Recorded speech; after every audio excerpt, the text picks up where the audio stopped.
I just put out a video in which I criticize a number of spiritual teachers. Out of the nearly 5,000 comments, many people were extremely happy that I was calling out frauds, and they also felt that we need higher standards in our spiritual community. And people even wrote to me asking if I would look into their particular case. Many, though, were deeply offended that I had criticized their favorite teacher. They were quite angry. Some people were even upset that I had an opinion on the matter at all. They said, maybe I should shine a light on myself before I thought to judge anybody else. And I thought, well, that's actually quite reasonable. So I thought I would follow up with the criticism of my own teacher and critically examine my time with him.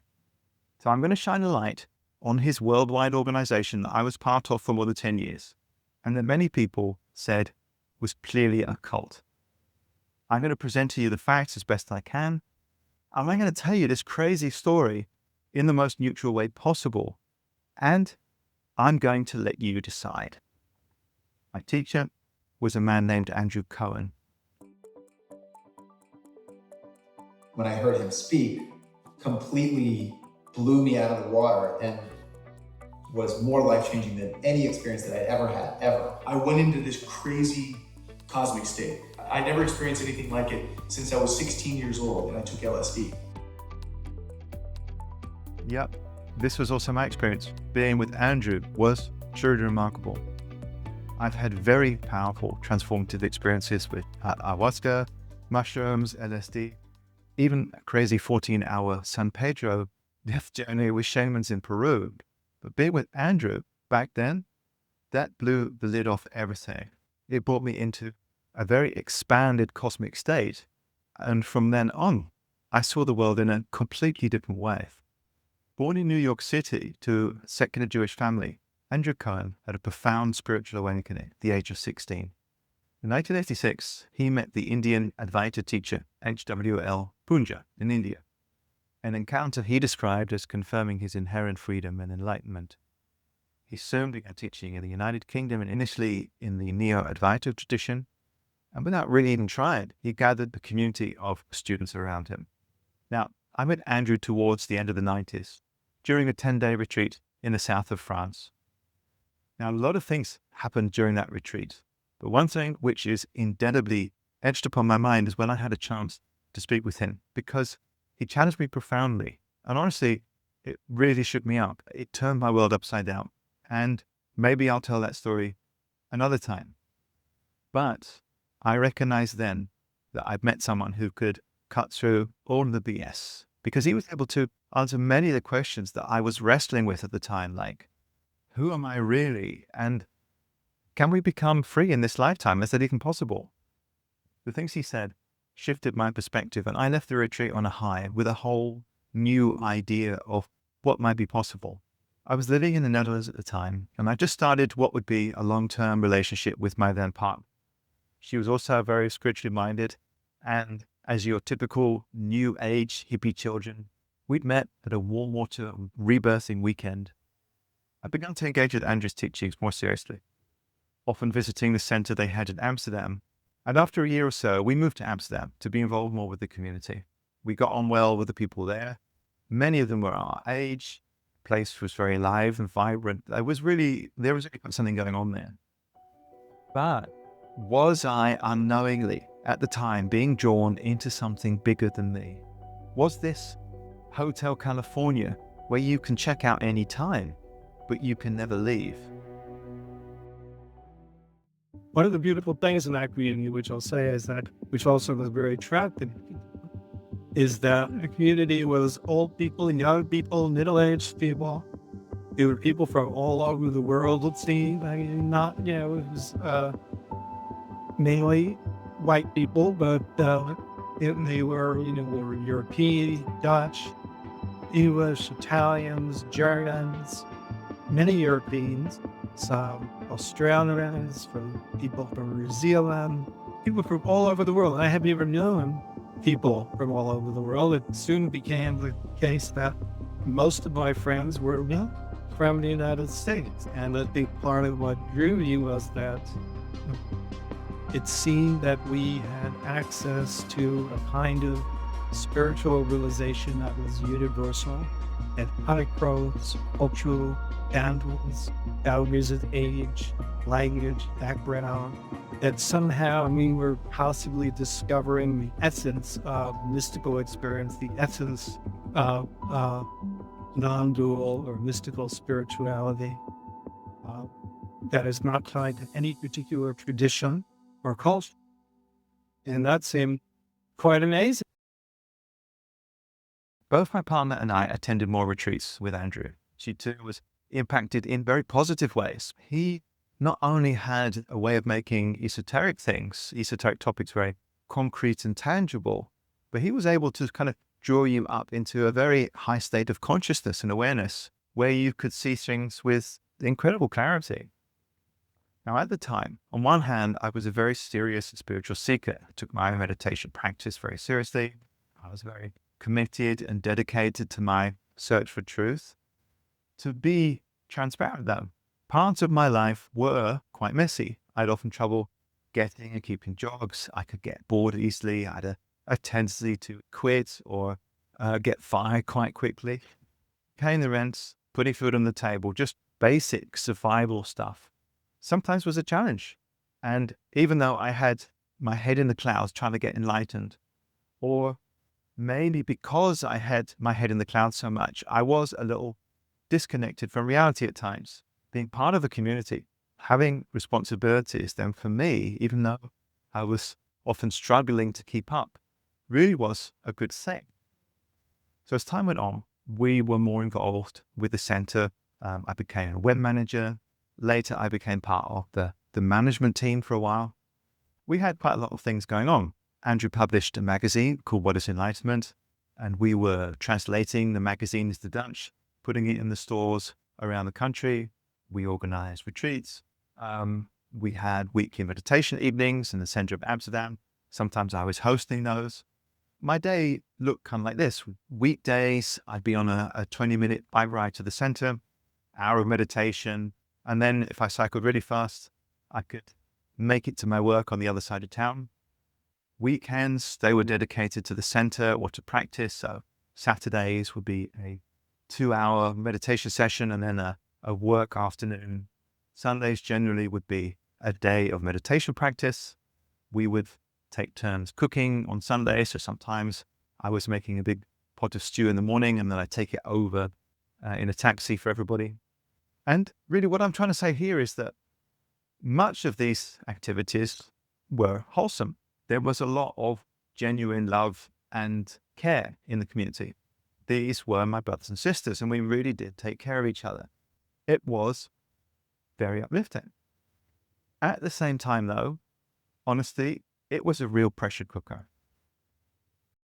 Foxhollow was such an intense atmosphere. I mean, it was so spiritually charged. Andrew and everybody had created basically a pressure cooker for spiritual evolution. So everything about the place was supposed to have you constantly evolving and developing. But you don't really know what that's like until you live there. Because when you live there, it's 24/7 and eyes are on all the time. It was like being in a spiritual tornado because the pressure was so high. It was a rigorous schedule of getting up, starting meditation at 7 a.m. For 2 hours, doing prostrations before that, then having breakfast in silence for an hour, getting ready for the day, then working with everyone, and then having lunch with everyone, and then working the second half of the day, and then being on the magazine crew was a totally different thing. But we'd work all day, and then we would meet with Andrew in the evenings. Writing is always hard, and publishing of anything, and there's going to be lots of editorial reviews, but imagine if you add then the whole spiritual component. So you're not just being judged on the quality of your writing, you're being judged on the quality of your perspective and what that says about you and your spiritual development. And your spiritual teacher, the one who's responsible for all of that and the master of all that, is the one assessing both. And so I was a blubbering idiot, in the beginning, but I just kept going for it. I kept going for it. Poor Joel, yeah. He was closer to the fire there in Massachusetts than I was in Amsterdam. But I know what he's talking about for sure. I too was that blubbering idiot very regularly. The standard was high. We weren't expected to do everything to the absolute best of our abilities. And I did not always have my shit together, so I got my share of feedback. Now, the worst person to get feedback from would be the leader of the center. Let's call him Lars. Now, if you imagine merging a kind of Navy SEAL captain with a bald Tibetan Kung Fu monk who looked a bit like Jason Statham, then you would have Lars. And Lars was everything I was not. He was strong, he was tough, he was muscular, and he was very much on top of basically everything, really. As well as running the Amsterdam Center, he was in charge of worldwide events, retreats, and just like Statham, he practiced jiu-jitsu. Now, he was highly regarded by Andrew, and in terms of straightness and toughness, really, he was second only to Andrew himself. Being berated by Lars was close to terrifying. So you'd get feedback really for not being authentic. So my work was sloppy, or if I was unprepared in any way, I would hear about it. And the pressure really sometimes felt relentless. But I made the decision back then not to let it get to me. I would use the feedback to see where they had a point. And although it often really felt unfair, and even if I was in denial, a part of me knew that there was truth in that feedback. And that is what I hunted. That is what I went after. Now, if I'm to tell the whole story fairly, what I should also say about Lars is that even though he could be a bully, he was loyal, he was loving, and he really cared about us. And I have to say, I learned a lot from him. Now, not everybody dealt with the pressure at EQ well. A friend of mine at the time, let's call him Raymond, was convinced they were reading his emails and they were checking up on him. Now, I was surprised to see this level of paranoia. Eventually, it got to him and Raymond left. He'd been with the community for quite a few years, and it really was sad to see him go. Other students around the world also complained. The pressure was too much. It was unreasonable, especially those who were closer to Andrew, were part of the community in Foxhollow in Massachusetts, because here the pressure cooker was set even higher, especially for those students who had chosen for a more committed relationship to Andrew, his former students. There'd be like a sign on the board that say, senior men's meeting, blue room, 8:30 p.m. And you just shit your pants. You'd just be like, oh my God, this is gonna be hell. This is going to be hell. And when it was, we'd go into this room and we'd all sit in this big circle, and it was all in hierarchical order. So it was always me and Sam. And of course, Sam was to my left because I met Andrew like 4 days before him. And then he's next to the senior most guy who's known Andrew for like 25 years. We'd just be sitting in these meetings and you just have to try and survive. That's what you have to do. And it's hard to describe because the natural question is, what were you talking about? We were trying to work with consciousness. Now, there are many people who are not featured in this documentary that have not come out publicly to denounce Andrew. Maybe that is because they felt embarrassed. Maybe they feel like they've been duped, they've had the wool pulled over their eyes, and that's possible. Maybe they felt that they were implicated in some of the more negative things that happened in the community. And maybe they feel still a bit guilty. Or, it's also possible that they took something very valuable from this process and they don't feel the need to condemn Andrew. They don't feel that they were victims. I made some grave mistakes in my teaching methodology, and one was I had a one-size-fits-all approach. I wanted and expected everybody who said yes to me to be willing to kind of make the highest leap. What's obvious to me now is that everybody doesn't have the same capacity, nor does everybody have the same level of interest. It doesn't mean they don't care about the thing itself.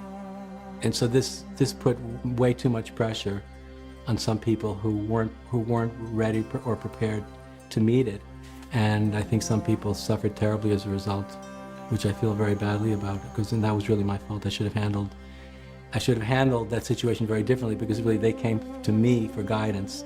In the way I was seeing it then, everything was too black and white. It was one size fits all, and what we were doing was very challenging from the very beginning. It ended up leaving too many people in an impossible predicament. Yeah, I think this is spot on. His one-size-fits-all approach did not take into account that people are at different levels of interest, different levels of development, different levels of capability. Now, from my personal experience, and I want to stress here that this is my perspective, here's what happened.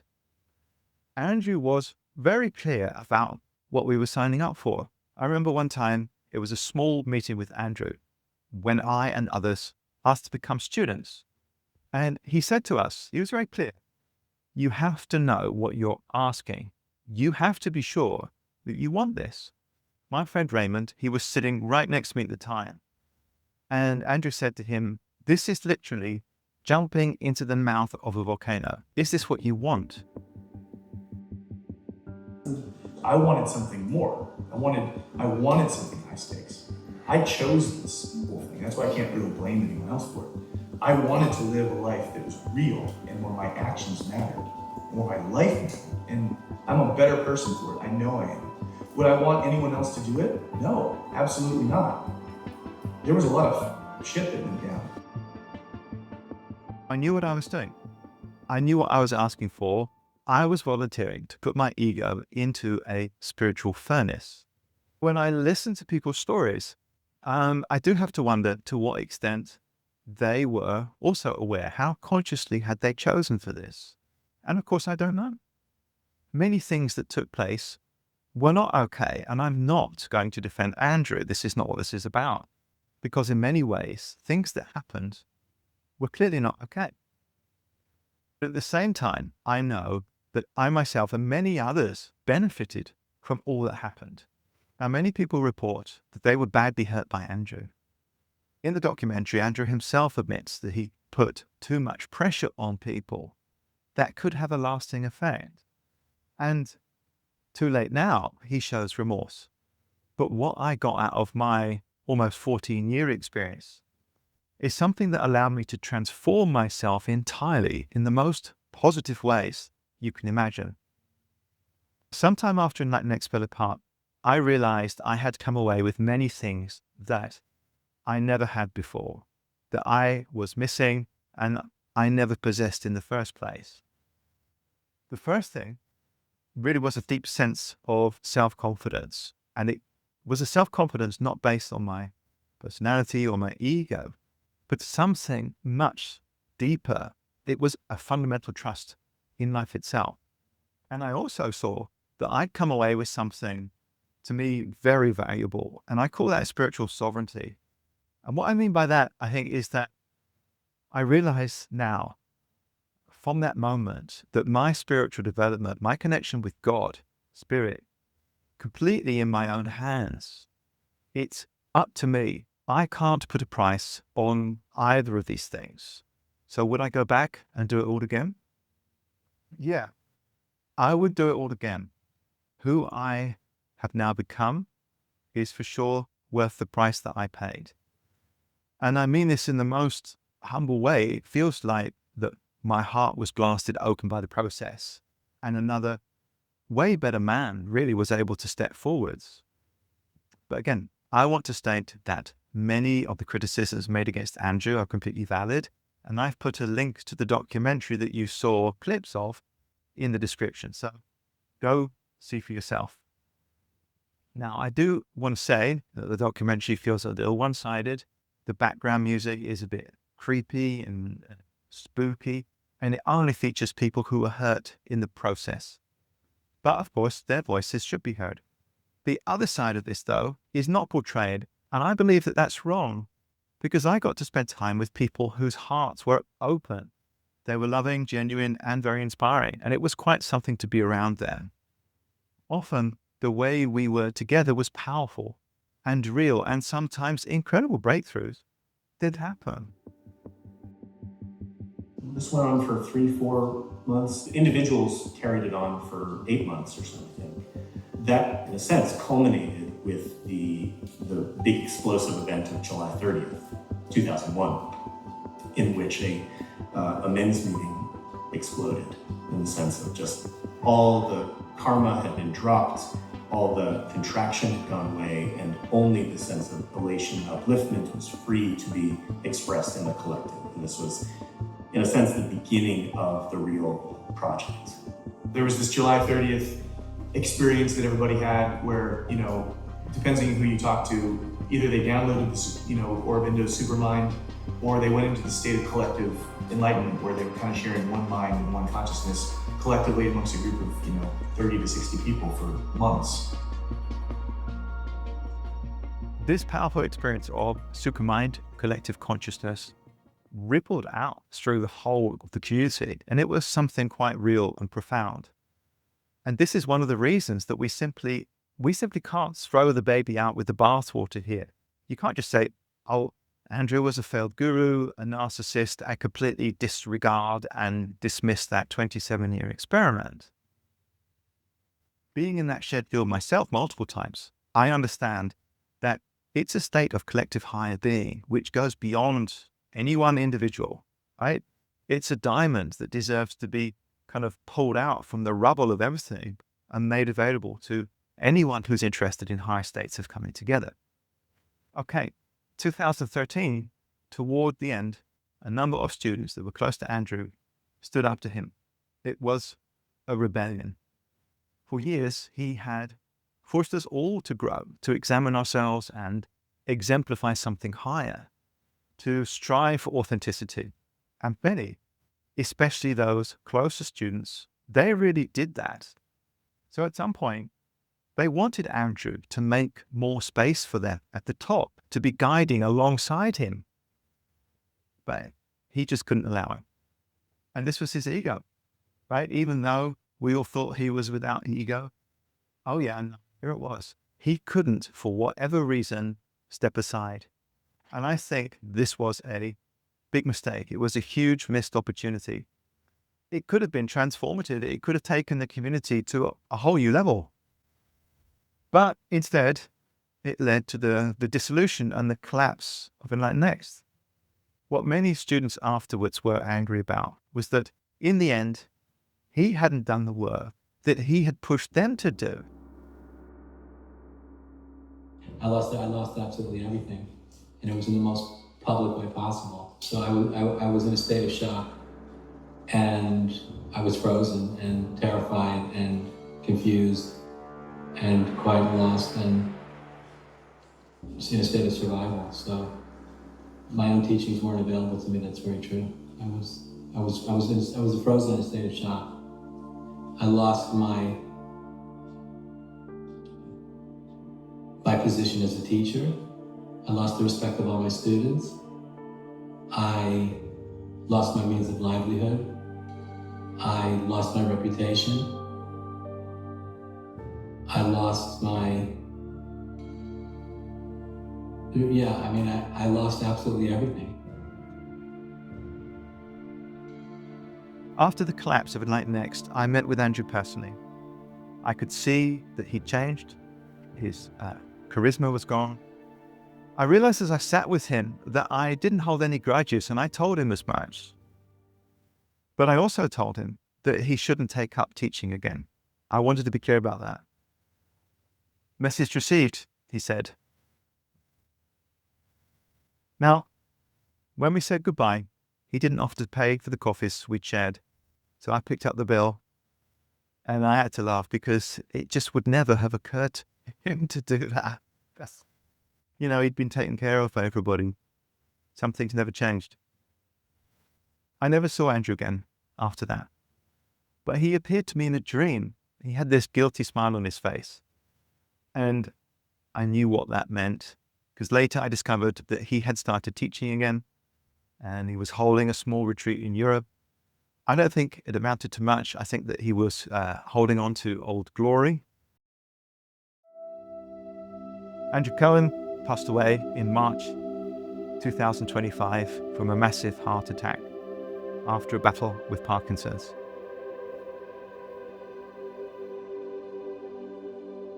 As I watched the documentary again, and many feelings come up. I see many people I used to know, I once was very, very close to.